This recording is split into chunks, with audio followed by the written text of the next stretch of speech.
जय श्री राधे कृष्णा साथियों। नव वर्ष का तोहफा यानी कि नए साल की बहुत सारी शुभकामनाएं। आज रविवार है, जनवरी 1 2023 प्रारंभ हो गया है। सूर्यदेव का दिन है।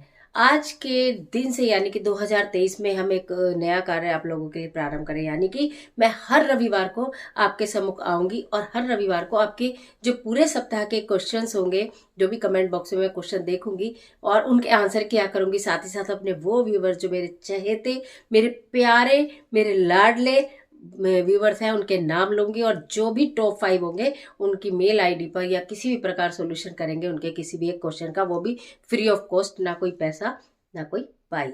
लेकिन उससे पहले आज एक जरूरी सूचना भी है कि हमारे चैनल पर अक्सर कभी ना कभी कुछ फ्रॉड लोग ना एंटर कर जाते हैं, जो हमारा नाम और हमारी फोटो का मिसयूज करते हैं और उस पर अपना एक व्हाट्सएप नंबर देते हैं, जिसके माध्यम से वो पैसा मंगाते हैं। अगर आप व्हाट्सएप करोगे उन्हें या उनसे बात करने की कोशिश करोगे तो ढेर सारा पैसा और ढेर सारी आप लोगों को ऐसी चीजें बता देंगे जिससे कि आप डर जाएं।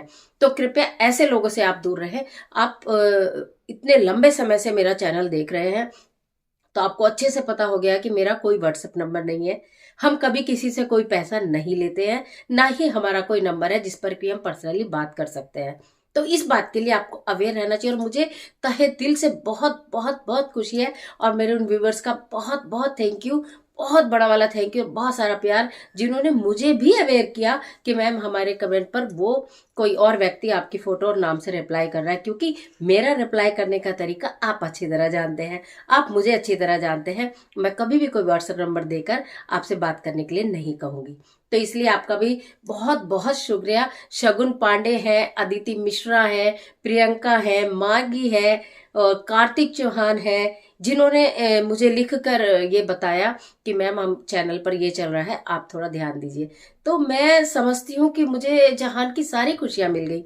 अगर मुझे इतना प्यार करने वाले बच्चे मेरे साथ हैं, मेरे व्यूवर्स मेरे साथ हैं, मेरा ज्ञान सारा परिवार मेरे साथ है, जो मेरे साथ कुछ गलत भी नहीं होने देगा। क्योंकि मैं ईश्वर से प्रार्थना करती हूँ कि पूरे ज्ञान सारा परिवार के साथ कभी कुछ गलत ना हो। तो ज्ञान सारा परिवार भी पलट के मुझे देखो, मैंने आपको बताया यूनिवर्स हमें वो ही देती है जो हम यूनिवर्स को देते हैं। तो जब मैं आपको इतना प्यार दुलार देती हूँ और विश्वास देती हूँ और ईश्वर से दिन रात ये प्रार्थना करती हूँ कि ज्ञान सहारा परिवार सदा सुरक्षित रहे, खुशी रहे, प्रसन्न रहे, उनके कार्य कभी खराब ना हो, कोई रुकावट ना आए, तो आप भी मेरे लिए वैसे ही दुआएं करते हो। तो मुझे वापस पलटकर आपकी दुआएं मिलती हैं, इस चीज के लिए मैं बहुत बहुत दिल से खुश हूँ। तो बहुत सारे मेरे व्यूवर्स हैं जो मुझे इतना प्यार करते हैं, उनके नाम लेती रहूंगी। सबके एक बारी में नहीं ले पाऊंगी, लेकिन सबके लेती रहूंगी धीरे धीरे। और उनमें से टॉप 5 हम सेलेक्ट करेंगे और उनको फिर ईमेल आईडी दी जाएगी जिस पर कि वो अपना क्वेश्चन बोल सकता है और उसका मैं आंसर करूंगी, कोई पैसा नहीं लगेगा। अब उसके साथ साथ मैं कुछ क्वेश्चंस जनरल ले आती हूँ जो कि अक्सर कमेंट्स में होते हैं प्यारी प्यारी बच्चियों की, कि हम उनका आंसर करते भी हैं लेकिन शायद नहीं कर पाती हूँ ढंग से डिटेल में। तो वो मैं बता दूं, अक्सर बच्चों का क्वेश्चन होता है, क्या पीपल वृक्ष की पूजा कुंवारी लड़कियां कर सकती हैं? जी बिल्कुल कर सकती हैं। आपको एक निश्चित समय मालूम है कि जल चढ़ाना है तो प्रातःकाल और दिया जलाना है तो प्रदोष काल में जलाना है। 8 बजे के बाद पीपल वृक्ष के पास नहीं जाया जाता है। बस उसको ध्यान में रख के आप पीपल वृक्ष की पूजा कर सकती हैं। श्री हनुमान जी महाराज की पूजा कन्याएं कर सकती हैं कि नहीं कर सकती? जी बिल्कुल कर सकती हैं। कन्याएं कर सकती हैं, स्त्रियां कर सकती हैं, मैं स्वयं करती हूँ। पूरे श्रद्धा भाव से करिए और चमत्कार देखने के लिए मिलेगा। हनुमान जी महाराज की पूजा करने से तो बहुत जल्दी, कहते हैं ना, उनके चरणों में जो अर्जी लगाई जाती है वो बहुत जल्दी पड़ी जाती है और उसका समाधान मिलता है। यानी हमारी सारी समस्याओं का समाधान श्री हनुमान जी महाराज चुटकियों में कर देते हैं। आप कर सकते हैं, केवल उनको स्पर्श नहीं करना होता। और मैं कितने आपको एक बार मैंने उपाय बताया था कि उनका सिंदूर लेकर आना है, तो आप उनके चरणों के नीचे से उंगली से सिंदूर ले सकते हैं। आप बच्चे हैं, ठीक है, तो उतना घबराने और परेशान होने वाली बात नहीं होती है। एक क्वेश्चन ये भी बार बार आता है कि हम पीरियड की कौन से दिन में पूजा कर सकते हैं? देखिए, ये अपने अपनी बॉडी टू बॉडी डिपेंड करता है। किसी किसी का जो ये साइकिल है वो 4 डेज, 5 डेज, 7 डेज चलता है, किसी किसी का 2 डेज चलता है। आपको अच्छी तरह मालूम है कि आपके बॉडी की क्या फितरत है। तो जब आप 2 दिन में, 3 दिन में, 4 दिन में, जब भी आपको लगता है आप फ्री हो गए हैं, उसके अगले दिन आप नहा धोकर पूजा कर सकते हैं। इसमें कोई दिन फिक्स नहीं है कि आप 2 दिन में ठीक हो गए फिर भी आपको 5 दिन तक पूजा नहीं करनी है, वो चीजें नहीं है। आप इस बात को बिल्कुल पूरी तरह से ध्यान रखिए।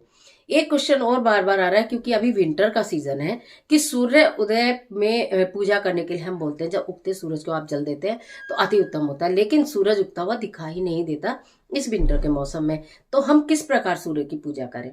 ये क्वेश्चन आपका बिल्कुल जायज है, बिल्कुल ठीक है कि कैसे पूजा की जाए। आप अपने अखबार जो न्यूज़पेपर आता है उसमें भी सूर्योदय का टाइम और सूर्यास्त का टाइम दिया गया होता है, नहीं तो नेट से भी पता चल जाता है कि आज के आप जिस भी सिटी में रहते हैं उस सिटी में सूर्योदय का समय क्या है।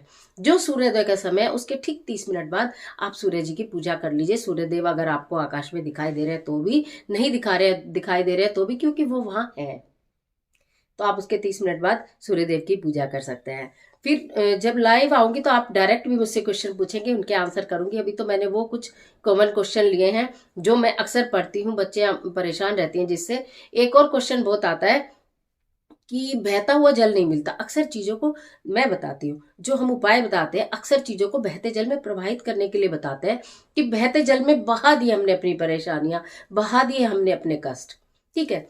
अब लेकिन बात ये होती है कि बहुत सारी जगह बहता हुआ जल नहीं मिलता, तो हम परेशान हो जाते हैं कि अब बहता हुआ जल नहीं है तो हम क्या करें। लेकिन कभी भी जब तक ना बताया जाए, नाली या नाले में आप कोई भी वस्तु को नहीं डालेंगे। नाली और नाले में नहीं डालना। बहता जल तो स्वच्छ होता है, हमेशा बहता जल स्वच्छ होता है। रुका हुआ जल उतना स्वच्छ नहीं होता जितना बहता हुआ होता है, इसलिए उसमें कहा जाता है। लेकिन नाली नाले में नहीं डालेंगे। बहता हुआ जल नहीं मिले तो अगर कोई तालाब है, कोई ऐसी जगह है जहाँ पानी बहुत सारा इकट्ठा हुआ पड़ा है, आप उसमें भी उसको डाल सकते हैं। अगर वो भी ना मिले तो फिर आप किसी वृक्ष के नीचे हाथ जोड़कर उस वस्तु को रख सकते हैं, पर वो वृक्ष ऐसे स्थान पे ना हो कि बहुत सारे लोगों को आना जाना हो, सबकी दृष्टि पड़े या किसी के पैर ना पड़ जाए। इस चीज का आप ध्यान रखें, क्योंकि हम अपना तो भला करते ही हैं, लेकिन हमें साथ में दूसरे का भला भी करना है। किसी का हमारे द्वारा कभी कोई नुकसान ना हो, इसी इंटेंशन के साथ अगर आप पूजा जब तक उपाय करते हैं तो निश्चित कामयाब होंगे। तो 2023 का ये जो तोहफा था आपको कैसा लगा, मुझे जरूर कमेंट बॉक्स में लिख के बताइए। हर रविवार को मैं आपके साथ इसी तरह बातचीत करूंगी, मिलूंगी, आपके सारे क्वेश्चंस के आंसर किया करूंगी, और आशा करती हूँ कि आपको ये नया प्रयास बहुत अच्छा लगेगा। तो ज्ञान सारा परिवार के सभी सभी मेरे प्यारे प्यारे सभी प्यारे व्यूवर्स को, पूरे परिवार को बहुत सारी शुभकामनाएं, बहुत सारा धन्यवाद और बहुत सारा प्यार। ईश्वर आपकी मदद करे।